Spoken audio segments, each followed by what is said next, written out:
I have a deep passion for video creation in any way. I truly believe it to be an art form that is, unfortunately, left out of such artistic discussions by the majority of people. And I know my juvenile, stupid YouTube videos are the furthest thing from what people would consider art, but I consider it art. I'm taking elements that on their own mean nothing and putting them together to make something new, something fresh, something that is different from their context of origin. And at the end of the day, what is art if not creation? Anyways, today I'm talking about furries.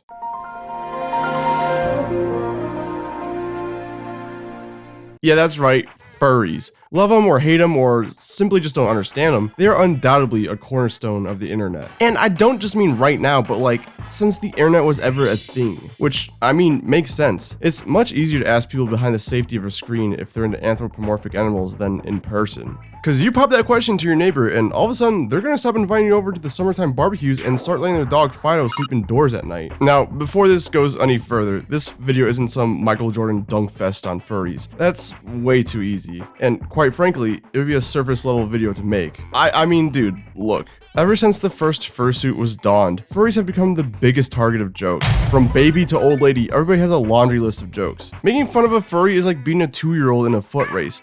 Anyone can do it. And above all else, the furry community has heard every single one. It no longer phases them anymore. Hell, you can make a joke and a furry will turn around and say an even better one. And let's be honest, conceptually, furries are fucking hilarious. Grown-ass adults dressing up as animals and even acting like animals? I mean, come on. That's funny. But that's just the thing. A lot of furries are actually really self-aware. They can see how ridiculous the situation is for outsiders. Once again, kind of why jokes don't affect them that much, because they know. And once you get through that barrier and you really start diving deep into the furry fandom, you realize that they're actually all about acceptance, respect, love, peace, and they have a deep appreciation for community. It's kind of weird that one of the most positive fandoms out there are the ones that dress up as animals. Also, it's a bit of a shame that most people can't get past that one point and thus will never really fully discover the true essence of the furry community. And don't get me wrong, we'll talk about the fuck shit in the fandom in just a bit, but as a whole,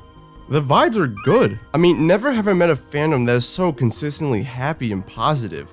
Now, this is the point, and maybe it's a bit too late, where I want to clarify that I'm not a furry. I mean, check the Twitter bio, certified not furry, and you can choose to believe that or not, I don't care. But I'm only bringing that up not because I don't want to be associated with the fandom, but because I want to give context for my own observations. Like, I've never seen a sad furry. I know there are probably furries out there who are going through it. I mean, despite the animal front, there are humans underneath. And in that vein, I've never seen a financially struggling furry either. I know that can't be true, but at the same time, furries are kind of ballers when it comes to money. Like, no joke. Furry artists make as much money as doctors. Fucking doctors, okay? You can either spend 4 years at medical school and end up in crazy amounts of debt, or you can spend 4 years learning how to draw wolves, dogs, and foxes, aka the big three, with no debt and the same amount of cash. Like, listen, if you can draw, I don't care if you're a furry or not. You're dumb for not drawing furry art. You're just leaving money on the table. I think every Twitter artist should have 2 accounts. One being a normal account and one being a furry account,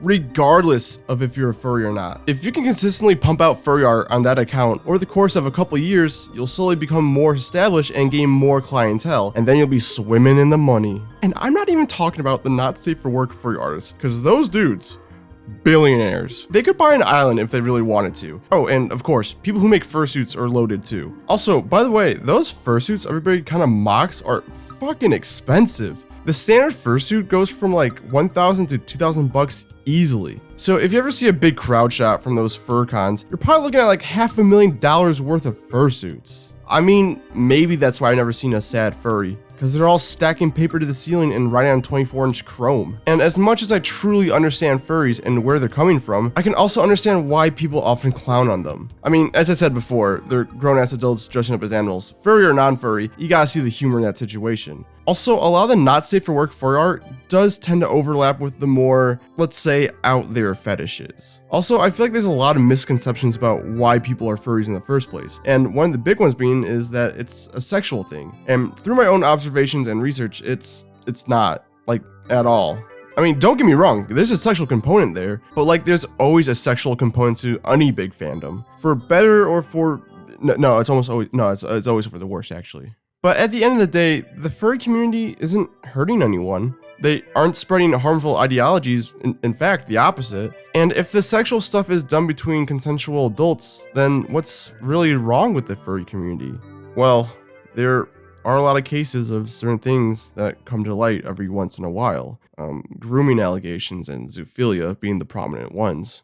Now, whenever things like this come out of the furry community, these are often the stories people outside of the fandom latch onto to further their stigma against furries. Now, I think it's pretty obvious and should really go without saying that I disown grooming / pedophilia and zoophilia. And if anyone watching this is into any of those things, fuck you, rot in jail. But in the same vein, 99.9% of furries will disown that shit too. With the furry fandom being so big, there will, unfortunately, be some truly disgusting and evil people that weasel their way in from time to time.